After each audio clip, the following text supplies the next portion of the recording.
right? It's only 8 to 12 inches deep into the wall. Again, it can't support that. You put enough firemen on there, what's going to happen? It's going to collapse. It's definitely my dad. There you go. Brackets. They go into the wall, and sometimes they also at the bottom they feed into the wall. What do they do with this nice channel of angle? What's it do for the wall there? Drives water into it. It's also the compression point. Tension, compression. But it also cracks here and it sends water into your building all day long.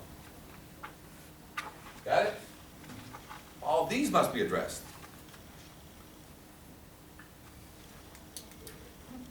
Inside, sometimes the through bolt to the inside has very small washers.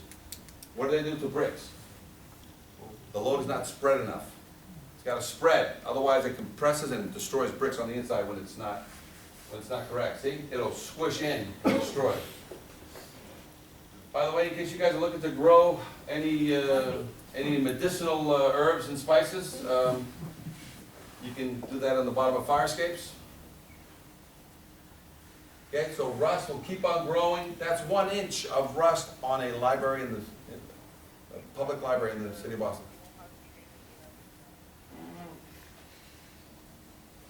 Again, medicinal places that most people are now thinking of using.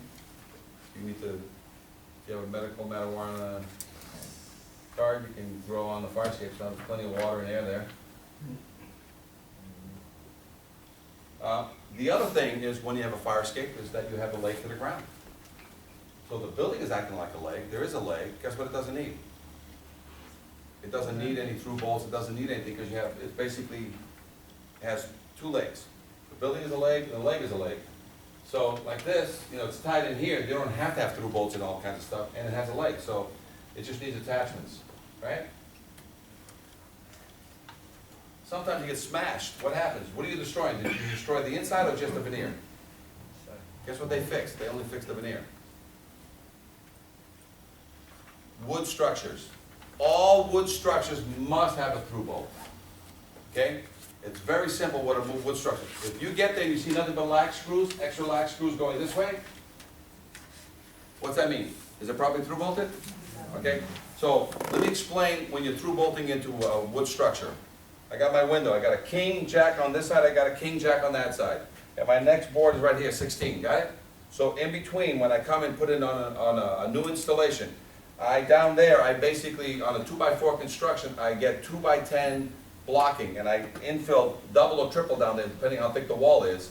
And I block it down there. Then I come through the middle of the two and a half by the king and the jack and the other 2x. And that's where I put my plate, usually 4 inch by ½ inch thick, by 12 inch or 8 inch, depending what size you need in there. And all that blocking is nailed into, so in order for that fire escape to fall down, what must it bring with it? This wall and the other side is the exact same thing. That's a properly through bolted, got it? So it's not just exposed to the sheetrock outside. No, you gotta get it inside between 2 16 studs, double blocking or triple blocking. If you have a 2x6 construction, you get triple blocking. And the 3/4 hole comes from the middle of it and does what? There's a plate in there. And if to tear it down, I need a window attached to my fire escape. Got it? Not this. Because that will also destroy a king jack. Some people just come right through the king jack and that's it with a little plate. Not acceptable.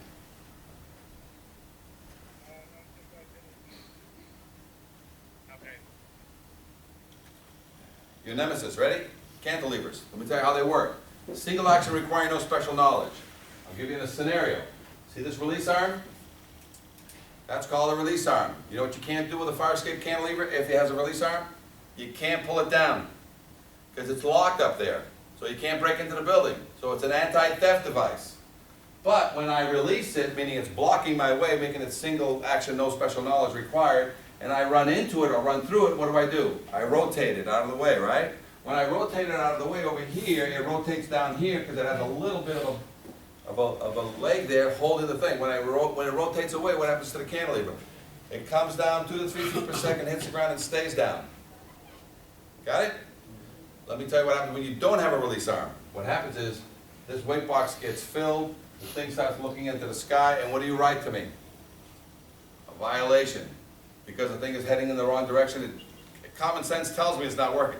So what do? Do I fix it with $2,500 or do I fix it with $26? $26, I'll go get a chain from Home Depot and I'll tie a chain back here and I'll tie that chain to a tread or I'll tie that chain to a bracket and do what? Make it horizontal again. I'll add some more weights over here so that she's always up, right? And what do you have to do in order to make it activate? You have to walk out 3, 5 treads and do what? Make it come down. If it comes down, does it come down 2 to 3 feet per second or 5 to 10 feet per second? So a woman that's in this fire escape, right? There's a fire, she brings her child with her, in front of her or behind her? Oh, you're not going to push a kid down the stairs. You got to lead the kid down. So you bring the kid behind you, she comes down to the fire escape, there is no lock, and there's a chain in here, and she walks in here with her child. She's 150, the child is 50, and then this thing is counterweighted backwards, right? So she goes out 3 treads, what happens? Nothing. She goes out 5 treads, what happens? Starts moving, so it goes down 2 to 3 or 5 to 10? 5 to 10, it slams the ground, and what does she do? Now she actually survived. So she survives, she lands on the ground, she walks off the fire escape, and she's crying and screaming, the kid's screaming, she takes her 150 pounds off the cantilever, and what happens?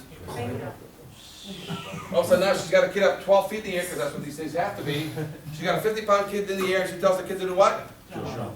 Jump, the kid says what? What? What? So the mother, in her nightgown, runs down the alleyway, goes to the front, she finds a trash can, she didn't bring what with her nightgown? Keys for the front door, and then what's she going to do? She's going to take a trash can and do what to the front door? Break in. Who arrives? The fireman arrives saying, crazy lady in a nightgown, what are you doing? She goes, oh, my kid's in the back, there's a fire. Fireman runs down the alleyway with or without his ladder? Without his ladder, sees a kid 12 feet in the air, says what? Kid says what? Kid says what? So the fireman runs back to the truck, brings a ladder or the pike pole? Pike pole, goes up there, hooks it, brings it down, puts his foot on it. Child is reunited with the mother. Let's go. Let's go. What's he do?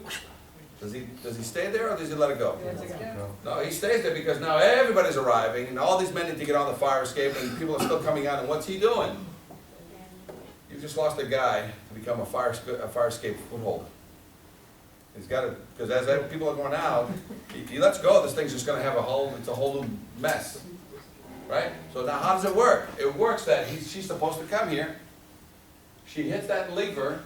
She hits it. It moves. By the time she gets down to the pivot point, it's already hit the ground and stayed down, and she can self-evacuate. And whether you get there 1 minute, 10 minutes, or 15 minutes later, do you care? Because where is she? So fire escapes are a self-evacuation. They're never made for you to come here and help me get out. They're my second means of egress. I can use it by myself. Single action required no special knowledge. I don't need you. I will get out of my building.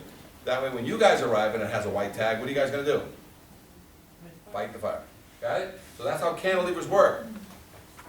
Let's take a look at them with or without release arms. Here's a release arm, fully activated, fully open, with a chain. So every chain you see in your city, what was it? A Band-Aid. Is that fire escape cantilever, is that a life safety issue? Yes. With a chain on it. Is it balanced correctly or balanced backwards? And it'll hurt who? Tenants and firemen, because it'll trap them. Got it? Smashed, modified.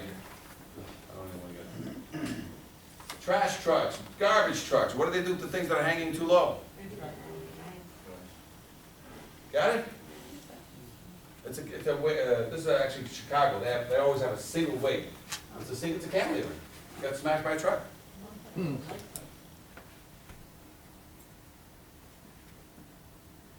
Staircases. You can have a full set of staircases with all the bolts beautiful on every tread, but then the bolts that hold the staircase in its entirety at the top and the bolts that hold it at the bottom are gone. So this is a fire escape staircase.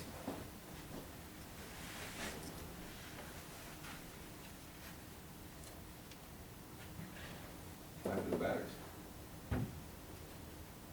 So these are the top clips typical. So this rust in this connection, what's it doing for all the treads on the staircase? What's it mean?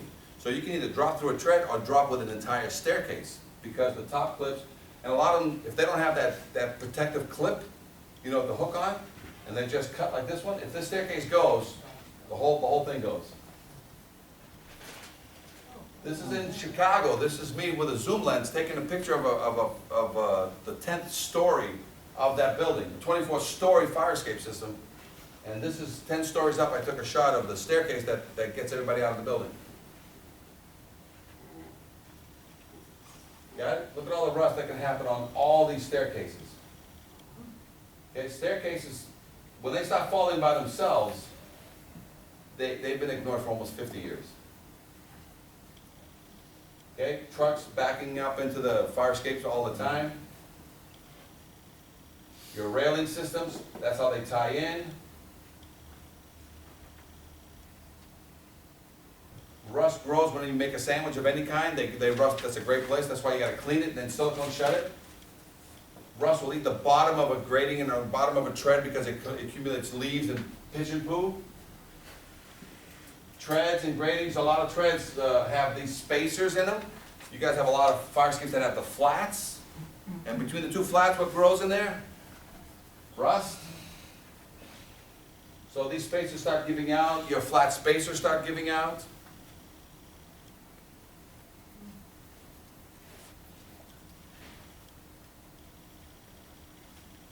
Rust between the bracket and the C channels. The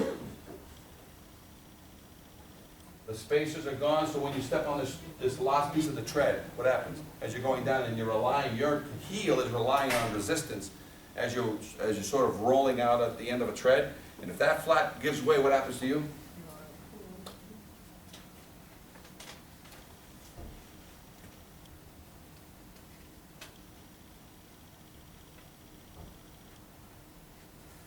Schools near the ocean. This is a school near Jersey Shore. Salt does what? Accelerates. There's an inch of rust there. How long? How many years? Ladders. You guys have a crazy ladder system here, okay? That happens nowhere else in the country. Everybody came in and started modifying your ladders and made them flop outs. So a ladder that used to be a one, you know, all the way to the grade, which is required by law. All fire escape ladders must be to grade. So none of these 7-foot jumps, 9-foot jumps on a ladder that ends so much above grade. So what they did is they took these ladders, the kids were breaking in and breaking into your building, they cut them in half and they put a pivot and they put a chain on it and you're supposed to walk it out by hand. It's called a flop out. If I let go of that and you're underneath it with your nice hat on, what am I going to do to you? I'm going to pile drive you into the ground. So anything that could hurt or maim anybody, is that allowed? If there's a child or a dog or somebody else underneath there and that thing, the wind blows, because a lot of these you're supposed to pull back with a chain and then wrap the chain around the rail. How many of these do you guys remember in your inspections? You got these flop outs. It's not. They're supposed to be weighted and dropped like a guillotine, or you can have a fold out ladder. It looks like a drain pipe when it's closed and it opens up into an 18-inch ladder. Those are called fold outs, so everything must be to grade. These flop outs are not allowed. Every time we see them, so I'm going to show you guys, this is in California. They have the 3 sliding ones in California. Accordion ladders.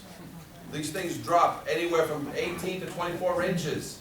It's an accordion ladder, acceptable in California, and they work. Well, you know why you can't have them here? Because you have snow and ice. You know what snow and ice would do to that? You'd have an ice cube up there that you can't drop unless you blow a torch towards it. So but in places where there's no issues of freezing rain, that's what they work good. But they're now being outlawed in that they also will cut one of your fingers off.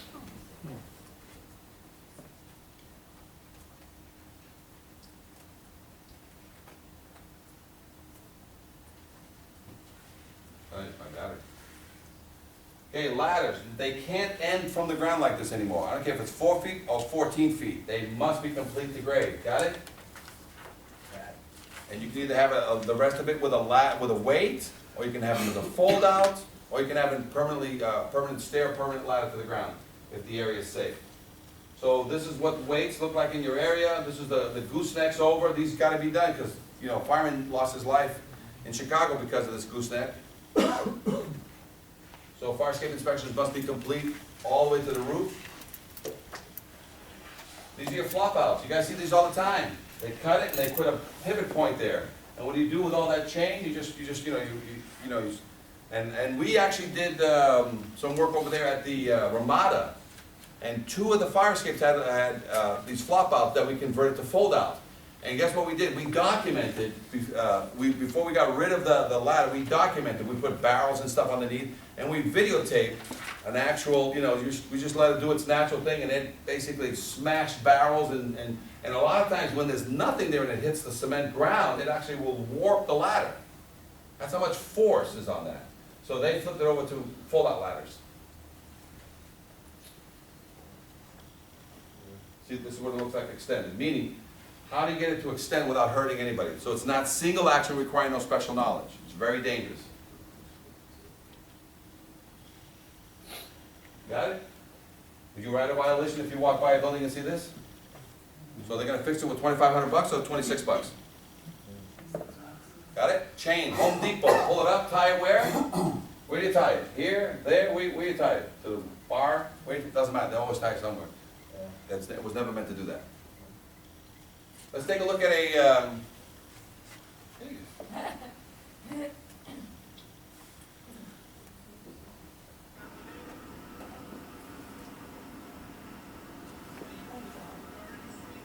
okay, this is in Chicago. I'm going to show you how a cantilever, when you release it, how it drops 2 to 3 feet per second and hits the ground, and how violent it is, even under a controlled condition. So with all this weight on a seesaw, when it smashes the ground, okay?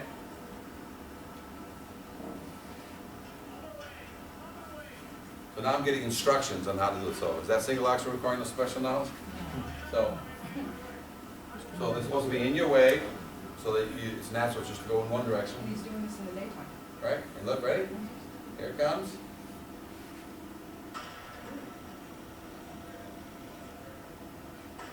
Violent. So how often should you smash your cantilever? Every week, every other month, or once every 5 years? Leave it alone, because these things are violent when they come down. While we were there, guess what showed up? We didn't order this, but what showed up? So if a cantilever doesn't have a locking mechanism to keep it horizontal forever, and it's kind of, a pigeon lands on it and gets it out of balance, what happens? What do moving trucks and cement trucks do to your cantilever if the nose is slightly down for any reason? Because it's not in a locked position. So as you can see, what do we have? Right? 12 to 14 feet off the ground. So this one's about 4. This is an alleyway to a hotel. And if you can see the chain on this one? See the chain there? So one is right, the other one's wrong. Got it? That one looks older. That one looks older the way it's designed. Yeah. Got it? So let me tell you what's the significance of this fire escape system here. After we finished certifying it using a local vendor from Chicago, a restoration company started doing all the brickwork. Did they bring their own scaffolding and such? No, They use a fire escape to work on it. And because this is 20 feet to the top of the first staging area, do you bring in a lift to bring in all your materials upstairs, or you use this cantilever every day for 3 months? Every day for 3 months. So when you release it and smash it every day, now, because we changed every bolt on it, but we had some welded connections on it. There was a stiffener angle on there that was welded, and when you look at it, can you see when there's a bulge of weld and there's a bulge and it's kind of, say I'm going to tear this angle off? You think that was there? No. So, and it was welded how many times? 8, 10, 12 times? Did it look nice and tight? Yeah. What fell and hit the guy in the head and caused a lawsuit? And there's a million reasons why we had to learn that even welded connections that visually look good from the outside, what must you do to every welded connection you ever run across on any fire escape anywhere in the nation? X-ray, for how much money? You can also load test it for how much money? Or you can take a visible welded connection that looks good, there's no rust inside that you can visibly see, and it's nice and tight, and do what to it? Put a 50-cent bolt in it in many areas and do what? Negate the need for a load test, because every welded connection that you're going to have in your city, what does every welded tread, every welded bracket, every welded support need so that you don't order a load test on all welded fire escape? Put a bolt in it. So they get to keep their beautiful welds, but what do you put in there so it doesn't cost you $1 million? Oh, by the way, the guy wanted 27 million, he only got $1 million. Because they caught him playing volleyball on July 4th. Because, you know, he had the whole neck brace thing for 7 years. He wanted $27 million, and then they caught him. All the what do you call it, the litigants hired a private investigator, they followed him, and he played that whole game, you know, I can't walk, and I really can't think, and then one day he was just playing volleyball and kicking soccer balls and doing all kinds of things, but it still got him, and you know what I asked my lawyer? Why'd you guys give him $1 million? If he was caught, you know, fraudulent and da, you know what he said? Because that piece of steel still hit him in the head. But he didn't get 27, but he still got, because he got injured because of what? So every welded connection I ever find when I examine, what will you always get? Bolt. If you don't get a bolt, what will you get? A load test on it. If not a load test, what are you going to get? An X-ray. Right? And you know how much those things cost? So, you know how easy it is to take any welded structural connection, major structural, and just blast a 1/2 inch or 5/8 bolt or multiple 1/2 inches through it, and you basically have avoided what? A lawsuit.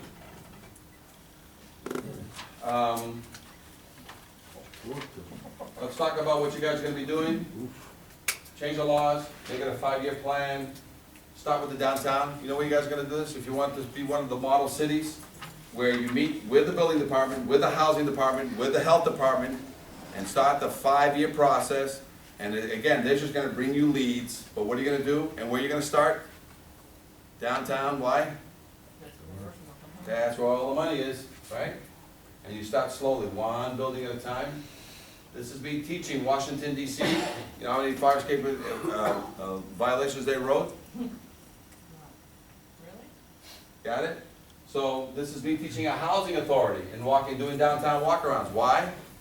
Because they spend HUD money, and if you don't have a certificate, will they let you make money from the government?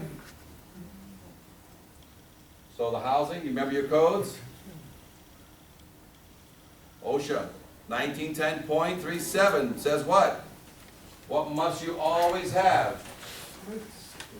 Roots. Will you shut down that job? Or are you going to continue letting it go with scaffolding? Any building that you run, residential, commercial, institutional, to not stop its progress, just bring in scaffolding. Is that an alternative fire protection for you? A properly installed, licensed scaffolding company. They're not putting in construction scaffolding. They're going to be putting in 36-inch wide, 7-11 railings, and they're going to pick up windows. They're going to scaffold the whole building. Are you shutting it down? You're just doing what the code says? Because, by the way, can you go into that building that doesn't have 2 roots and examine anything? So you are an employee, and what can't you do? You can't be in any building that doesn't have roots. So, how are they going to get sign-offs? But as soon as that scaffolding shows up, what can you do? I'll show up. Because if you want to test the theory on a building that's being gutted, 10-story, and it has a central staircase in the middle of the building, start a trash can fire right in the middle of it. Right? As soon as you walk in, just start right there and start telling people, hey, now what? Where's everybody going? To the fire escape that's going to collapse and kill? Now you got bigger problems. And by the way, whose problem is it if you allow a permit to be issued and there isn't roots? Who allowed that to occur? So, ignorance of the law is what? No excuse. So your cities are not aware that by issuing permits on residential, commercial buildings that don't have roots, what's that mean? We're kind of in the mix now with it, but as soon as we get that matter resolved, and are you going to start it with the tail end? We're doing good, guys. Ready? I'm going to show you the tip of the iceberg. Ready? You got all the confidence tests everywhere, right? You don't have to use mine. Where can you go? Portland, Seattle, LA, right? Online. They're all out there. They're not copyright protected. I designed all of those, and they're not protected in any way. So copy, steal, modify.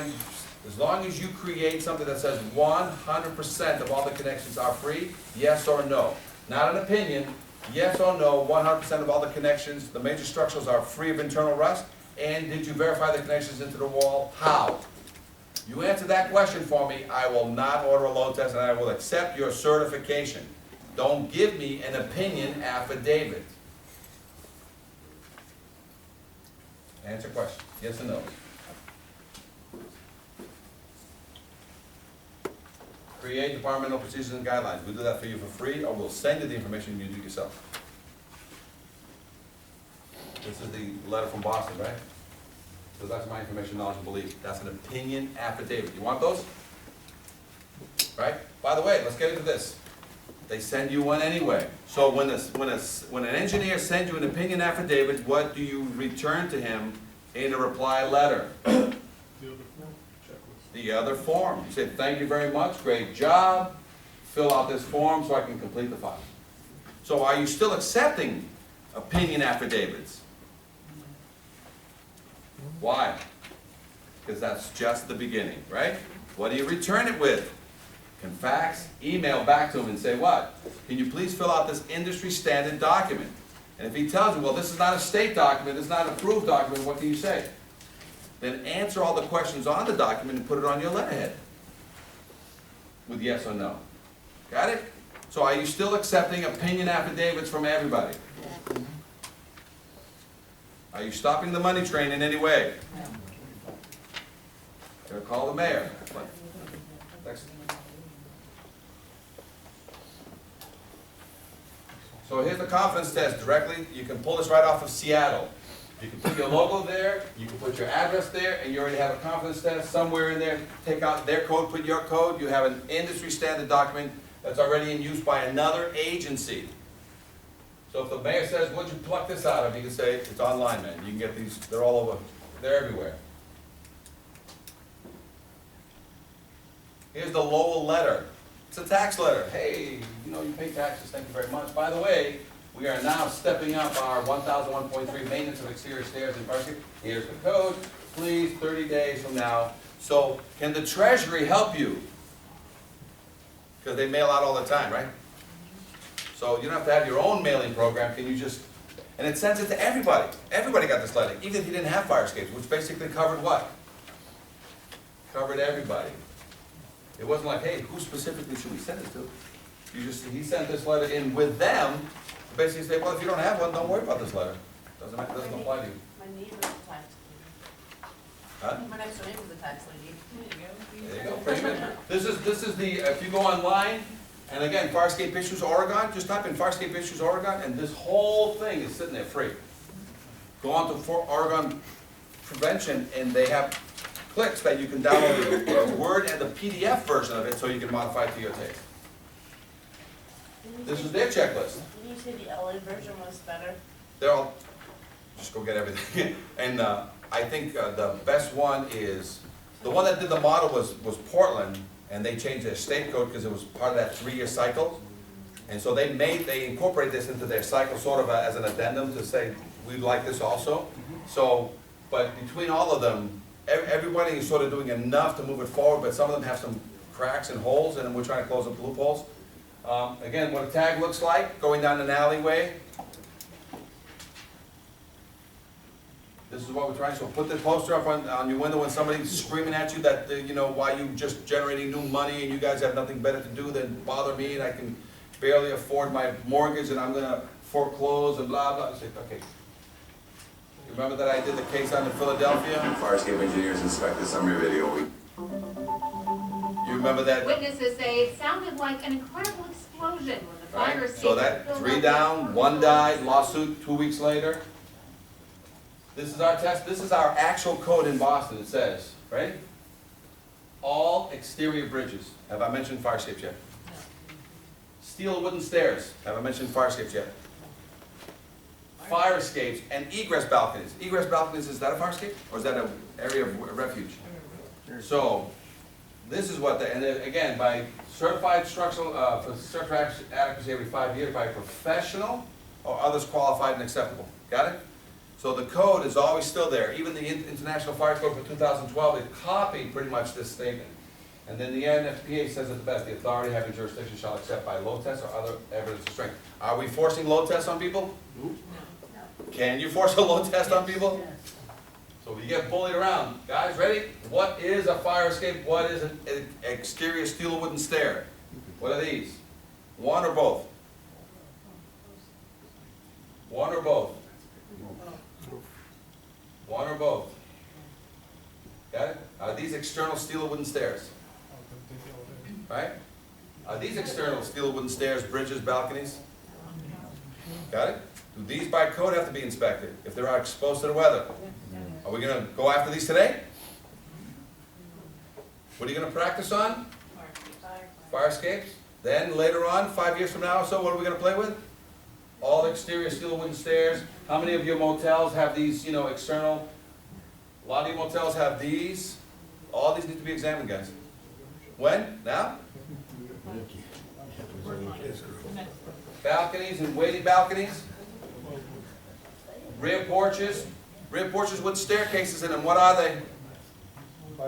They're your second means of egress. Are they a fire escape? Yes. Even though they're filled with bicycles and, you know, return cans and all this other stuff, are they still your fire escape? They need to be examined on this code, 1028.6? Everything that gets you to the ground, external, is it a fire escape?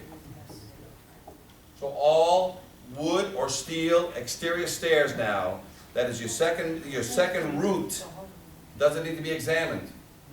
So is this bigger than fire escapes, or is this is an iceberg and we're only sitting on the very top, scraping some ice cubes for ourselves? See all these? Front and rear stairs. No matter, even if they're just 5 feet off the ground, the code says you're supposed to watch those things, guys. Right now, spiral staircases. Decking on the back of a house. Don't forget Chicago, a deck collapse killed 27 people in one shot. Catwalks. Catwalks are bridges. They have to be examined. You use them too when you're going into a building, and people use them too when they're handicapped and they got wheelchairs. Dogs use them too.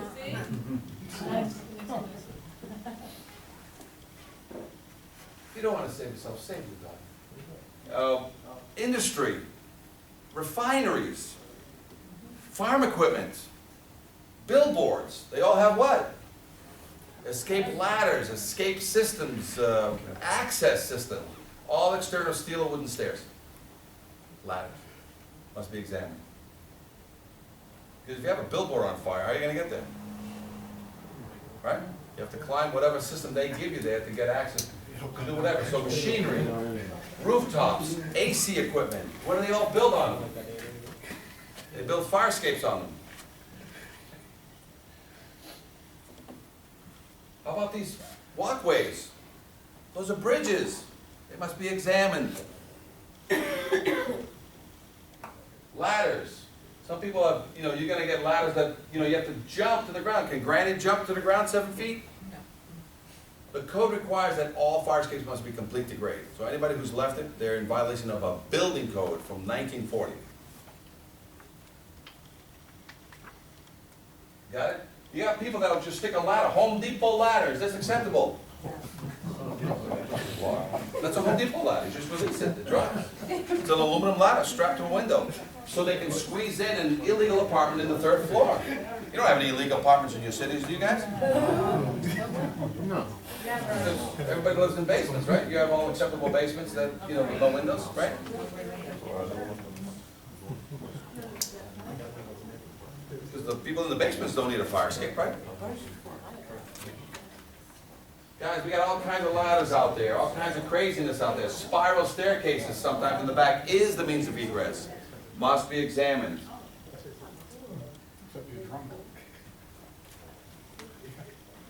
And Elizabeth City.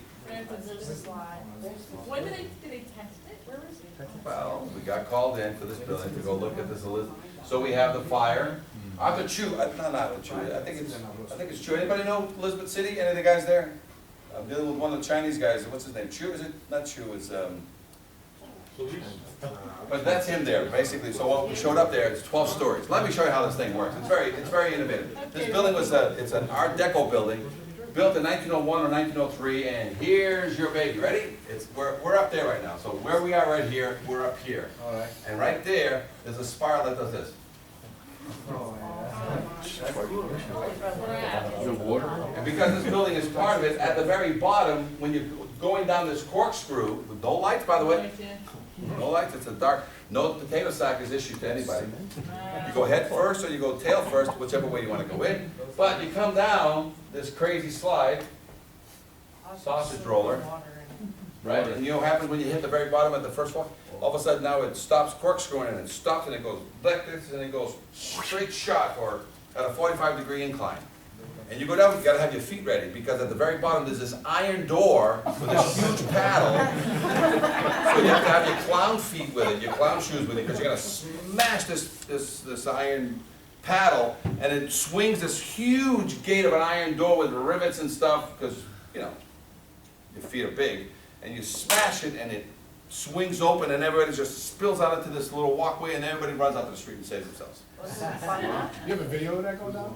So what happened is it wasn't working. We're down there at the door trying to get it open.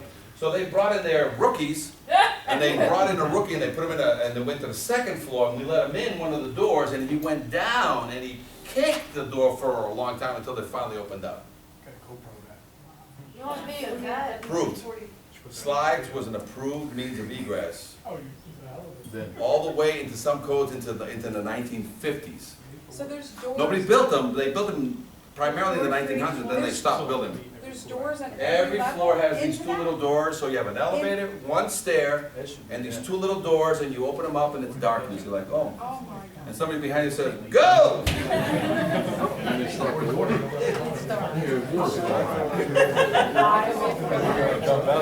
So what the guy did, we're in the stretch, guys, 15 more minutes and we're all done. So the guy said that back in the day, his grandfather used to be the facilities guy there, and the kids at the local Catholic school used to, that was one of their rights to passage. They had to go break into this building, go to the top and ride this thing once. So every year, from the Catholic school, the kids with the white shirts and everything, he goes, so he said his grandfather used to go down and get coal dust because it was fired by coal back in the 1900s. And he would sprinkle coal dust on the whole thing and just wait for the annual ritual of kids breaking in. And every year, there would be some kid going down, whee, they'd come out, he'd be like, holy shit. Full of coal dust. And you know, where you been? Whatever. So still in act, still being used today. What's the address of the building? This is Elizabeth City in the downtown. I mean, if you recognize the building, does anybody know? Yeah. What's the name of it? Broad? Is it Broad Street? Yeah.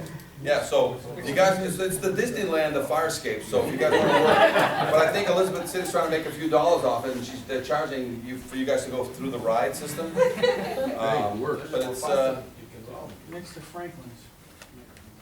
well, if anybody, I don't know what, but I examined this, it was hilarious. But so, you know, not just Rutgers, but here's other slides that used to be out there before, guys.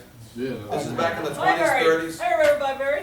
Okay, so they used to have these also in a lot of the military complexes that had double or triple floors. They had slidescapes. They've gotten rid of them because they just didn't work out. But you know, at school, look at this happy kid. Full of fire. Now, one of the things that the military guys also always used to say, before you go down these slides during any drilling and training, they would always throw a knapsack down there because it was not uncommon for a raccoon or a rattlesnake to hang out at the bottom and make a nest down there. So you would throw a bag down there first to basically clear the chute and then you would go down. The house on fire. Alright, so here's a fold-out ladder, guys. See how it looks? When it folds up, it actually, they sell these through Jambi. These are like, people are buying these for their house, so single-family homes, and they're installing these themselves, but basically it folds up, it looks like a drain pipe. When you release it, it opens up to an 18-inch, but this part, you know, the bars are like this, they go like this, and so it looks like a drain pipe, but some people are starting to use, but a fold-out ladder is a system. Some people think these are a second means of egress. They're not. They're a third means of egress. The bag ladders in your closet is not an approved means of egress. It's a third means of egress. Well, if you live in a high-rise building, you've probably at least Here's wondered how you would get out of there if there was solution a to fire. high-rise Those escape fears when you're became all trapped. too real for thousands of Americans on September 11th. Many were trapped in the World Trade Center towers as the floors below them burned. Well, now inventors are working on new technology to help people get out alive. Ariadne has a look at one invention. Right, come on. And down he goes. Looks simple, and it is. The Recoverall high-rise evacuation system being tested on this day by firefighters. I think this is impressive. It looks pretty easy to set up, it's easy to use, it's hand-free operation, it's self-contained. I think it'll work. Our equipment was designed specifically to be used by senior citizens, by children. That's why we chose a device that is fully automatic in operation. That's why we enclose the victim inside a full coverage suit, which eliminates the fear of heights. The first step for evacuation is putting on the big suit. Kind of makes you look like a baked potato, but this actually protects you from heat and flames if you're in a real fire situation. The firefighters let us go for a test ride. Picture one of these machines on your condo balcony ready to use, or in your high-rise office stored away for an emergency. It buys you the time to escape. We are 6 floors up. Once you push back and let go, the machine lowers you gently to the ground at the rate of 3 feet per second. The ride is smooth all the way down. You never speed up, you never slow down. It keeps you at that same rate all the way down to the ground. So the obvious question on everyone's mind is, would this system have made any difference in the World Trade Center disaster? My personal opinion is this would have saved some people. So let me talk about what this means. That was a $2,000 system I'm talking about. Well, this is a $2 to $3 million system. Check this out. Already operational in Israel. This one is controlled by the fire department only. It's a third means of egress. After you've exhausted your 2 means, it's a third means of egress. This may be suggested for all new construction of any high-rise, 20, 30, 40, 50 stories.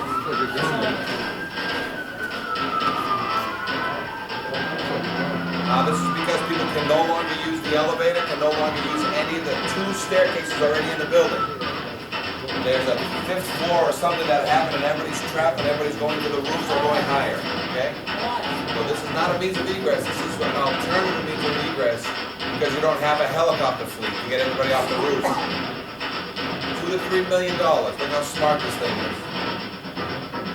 The key is the collapsible units. So you put 5 to 10 firemen per pod going up, and all the people at the area there who can't go down anymore for some reason, some floor blocks everybody's access down. They start, the firemen get injected at 5 floors at the same time. They're injecting firemen into the fire to do what? Rescue or fight fires? Now they're fighting fires because these people are getting loaded. I'm saying, so there's nobody trapped here, they just loaded these people onto an elevator piece. So these firemen are not going back down for the ride, they stay. They just pack people in there and they say, hey, and the guy down on the ground who controls everything, what's he doing? Right? Well now they start coming down, no firemen in this, these are all people. Now here's the ingenious of it, at the bottom, they start unloading people.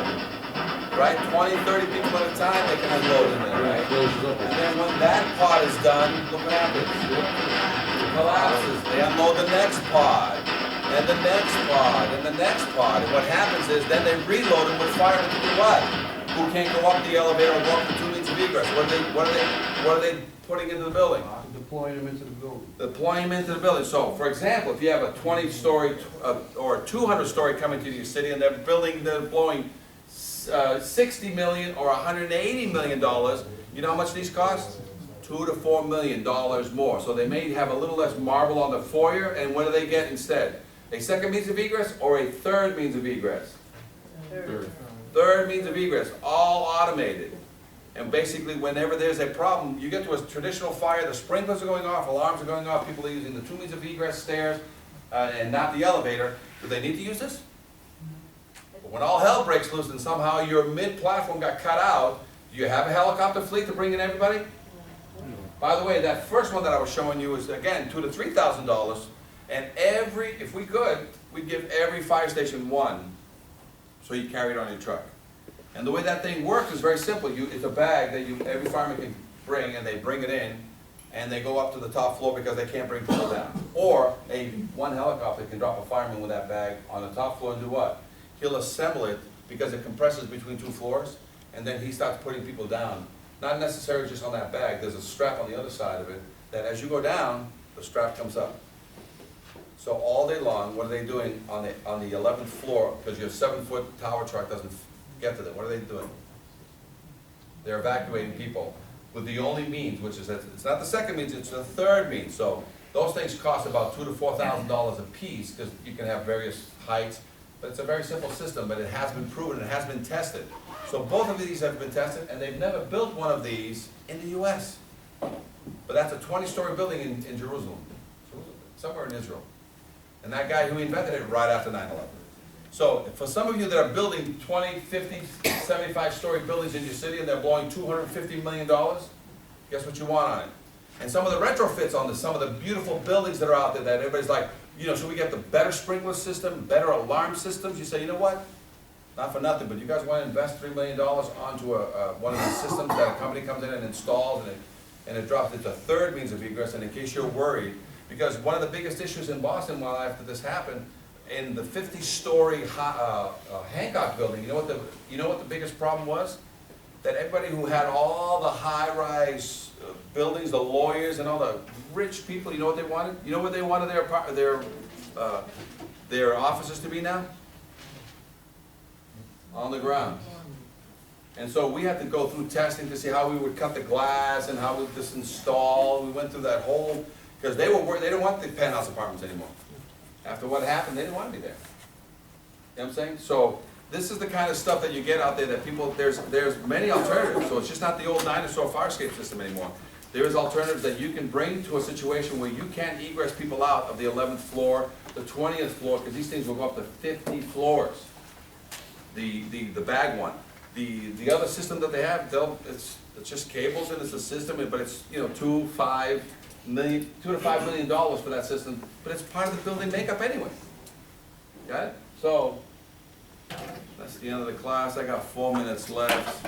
If I don't have your information, you will never get a certificate of completion, you know, little thing to put on your wall, and you will not get one of my books that, you know, will put in. Why not? I know she'll give it to me. Let's just make sure. Not We don't have it, you don't get it. right. Yeah, so I can get you that. And I'll be here for a few more minutes if anybody has any questions. I'm looking for 5 model cities. And model cities, it means you're a guinea pig. There's no other word for it. You're a guinea pig, and we basically have a meeting with your building inspector, your housing inspector, your health inspector, and you bring in the treasurer. And all we do is we talk about how to start the process where you're the lead, and they're going to provide you names, and then all the other people in this room are going to ask you how things are going because they're too scared to start their own program, so you're going to be the model for other cities in your surrounding area. And it's going to take 3 to 5 years, and all we do is push you along and support you, so no matter what, every time we have a class to implement the system, which will take 3 to 5 years. The next class we're going to have in the model city is a class where we bring in engineers, architects, repair vendors, painting guys into the class, and we have another session to talk about what they did for the whole year, who did it right, who did it wrong, who needs to go back and do it. So it's sort of like as we go along, we keep going back to see what we did right or wrong, because there's no right, there's no wrong. As long as you're moving forward, it's going to be the guinea pig session. So just get ready for, you know, a master's degree in reverse stupidity, because you're going to get all kinds of noise, political blowback. Are you going to stop the apple cart? No. And this is the final words here. If somebody spot repairs a fire escapes and painted, what are you going to order? A load test. If they fully refurbish it and verify the connections into the building, what are you going to order? Certification. Off a confidence test. That's that simple. That's all. So, was this a load test class? No. Are we going to be ordering fire escape inspections, or is this a fire escape awareness identification of all known fire escape systems in your city? How long is it going to take so you can tell the mayor? 3 to 5 years. Why? Because he doesn't know what's coming. Because we're going to backdoor everything, okay? So that it's not all, it's a checklist item. Nobody's going to do any extra work. Checklist items. If anybody wants to talk to me, I'll be here. Thank you. Recorded, so this will be up in 10 days. So you can watch this class in 10 days with other links to it to show you.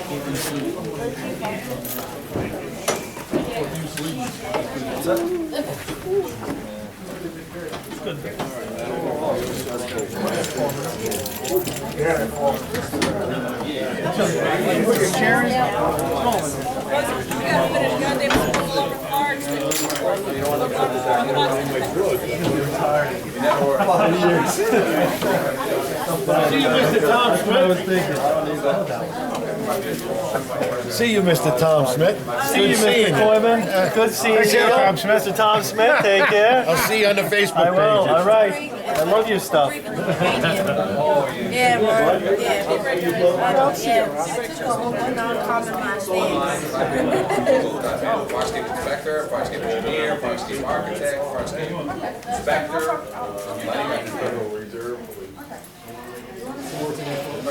Design professional, or other acceptable to the building industry. So is there an architect or design or engineer anywhere? Yes, I don't want to pee in your new car, that'd be bad. Is there any welding guys or whatever guys within 100 feet of you in your city? But I made it happen. So, yeah. It's not, there's no welding, it just means you change all the walls. George. Who would answer? Yeah. That's why you can always call us and say, hey, I have a situation.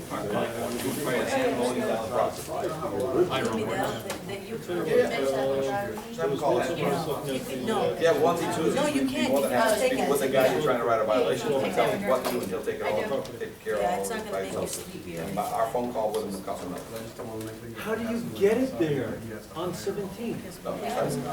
We'll educate you, have a conference, the three of us will have a conference, I'll tell them everything has to do within your little city, because you only have 3 of these Thank you very parts.